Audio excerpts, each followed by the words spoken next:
When I was born, the land was fractured, 7 kingdoms locked in endless struggle, each blinded by ambition and pride. The air was thick with smoke from battles that never truly ended, and the people lived beneath a sky of fear. I watched rulers claim glory while their people starved, and I saw soldiers die for borders that shifted like sand. In the midst of that chaos, I made a promise to myself: I would end the age of division. I would create a nation so strong, so unified, that no man would ever again rise to tear it apart. But vision alone is nothing without resolve. I understood that to bring unity, one must be willing to bear the weight of hatred, to walk through blood and silence for the sake of order. The world would not bow willingly to peace. It had to be forged, shaped, and commanded into existence. Every decision, every campaign, every law I created had a single purpose: to unite all under heaven. It was not cruelty that drove me, it was necessity. For what good is compassion if it cannot protect the innocent from endless war?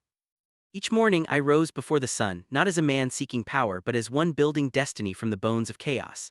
I saw beyond the battles of kings. I saw the shape of a future where generations would speak one language, live under one law, and follow one order. The land could no longer be a collection of rivals, it had to become one body, one soul. I took that burden upon myself, knowing that unity demands sacrifice. Those who live in peace today do not see the fire that birthed their calm.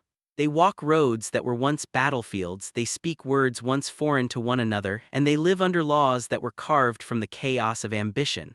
That is the price of unity, the pain of one generation to ensure the peace of 1,000 more. To rise above the world, you must see what others refuse to see and endure what others cannot bear. Only then can you turn division into destiny and chaos into eternity. Greatness is not born from comfort. It is carved through struggle, through the refusal to yield when the world demands surrender. From the moment I took the throne, I knew that unity could not be achieved through dreams or words alone. It required strength that would not bend and will that would not break. The other rulers called me ruthless, but they did not understand. To build something eternal, mercy cannot come before purpose. A weak hand cannot shape destiny, only iron can. Every challenge I faced tested not just my authority but my resolve.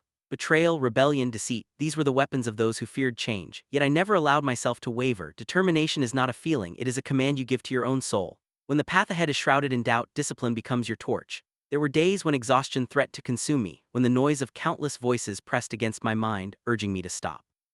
But I had already chosen my path, and there was no turning back. The empire I envisioned demanded that I rise above emotion, above hesitation, above weakness itself. In war, hesitation is death. In leadership, hesitation is decay. I learned to move with precision, to strike when the moment demanded it, and to never allow sentiment to cloud judgment. This was not cruelty, it was clarity. For an emperor must see beyond his own lifetime. He must be willing to make decisions that others cannot comprehend, for he carries not just his own fate but the fate of millions. Those who speak of determination often imagine it as fire, but I tell you it is stone. It is unyielding, unmoving, shaped slowly through pressure and time. Fire burns brightly but fades, stone endures. My rule was built on that endurance. Every command I gave, every battle I fought, every reform I enforced, each was a step toward a vision no one else could yet see. If history remembers me as ruthless, so be it, for it is better to be feared for one's resolve than forgotten for one's hesitation. True power is not found in conquest, it is found in the will to never stop until the impossible becomes inevitable. When the wars had ended and the banners of all kingdoms flew under one sky, I faced a challenge far greater than conquest: how to shape chaos into order. Victory on the battlefield wins submission, but it does not win unity. To truly create one nation, the hearts and minds of the people must move as one. I saw that division still lingered in language, in measurement, in thought itself. Every region held its own ways, its own symbols, its own pride. I understood that an empire cannot stand strong if its people speak in different tongues, weigh in different scales, and live by different laws. So I forged the foundation of one identity, a single system that would bind millions as one body. I commanded that writing be unified, that the characters of the empire become one voice. I ordered a single currency, a single measure for distance and weight, so that trade, knowledge, and governance could flow freely across every border. The empire became like a vast machine, each part moving in harmony. Roads were built to connect distant lands, armies were stationed to guard peace, and officials were appointed to carry my laws to the farthest corners of the realm. For the first time in history, China became one, an empire of order rising from the ruins of division. Some saw these actions as control, but they were creation. I was not merely ruling a people, I was building a civilization. Without order, power is wasted. Without structure, greatness collapses under its own weight. I knew that if every province remained separate, the world I had united through force would again fall to ashes. To prevent this, I built systems that would outlive me, systems that would hold together long after the fire of conquest had cooled. I did not seek perfection in the eyes of men, I sought permanence in the flow of time. The true test of a ruler is not how he gains power, but how he ensures his people will not lose what he has built once he is gone.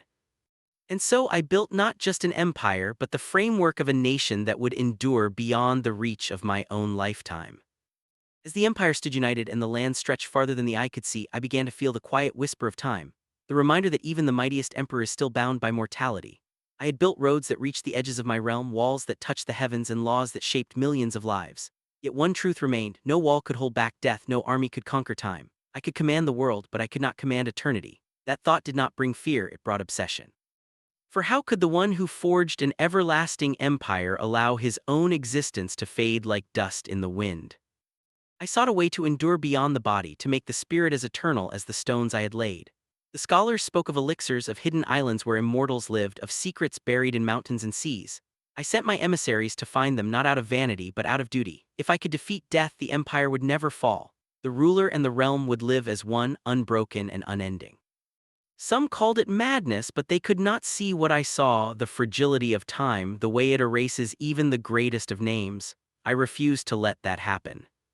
Yet in my search, I learned something deeper. Immortality is not found in potions or gold. It is found in creation, in the mark we leave behind that no storm can wash away.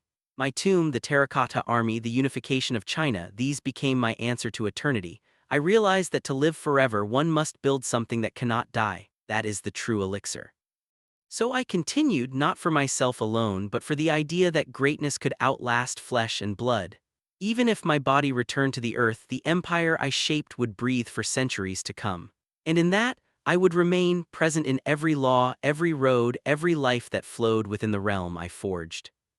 For the man who conquers death is not the one who lives forever, but the one whose creation never dies.